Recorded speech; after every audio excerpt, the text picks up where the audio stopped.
the International Art Antique Warehouse in China.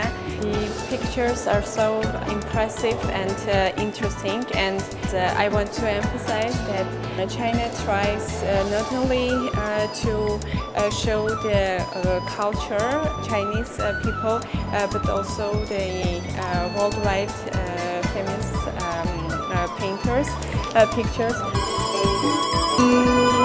我觉得我很喜欢跟我的朋友们再来到这里来听一听你们的非常有特色的音乐。音乐没有国籍，我听到你们的音乐非常开心，非常感兴趣的，听到你们的音乐非常享受的。This is the first time to me in this beautiful city. I feel the people here is very friendly. The city is very clean.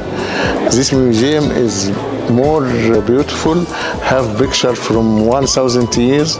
And also Kaifeng is very famous in our country also, because there is a very famous TV drama about the justice and who is impartial. Even they never visit to here, but they know well very about Kaifeng.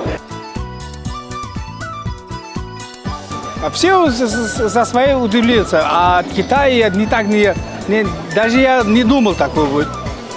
Очень высокий уровень делали все. Kaifeng Chong, Henan Chong.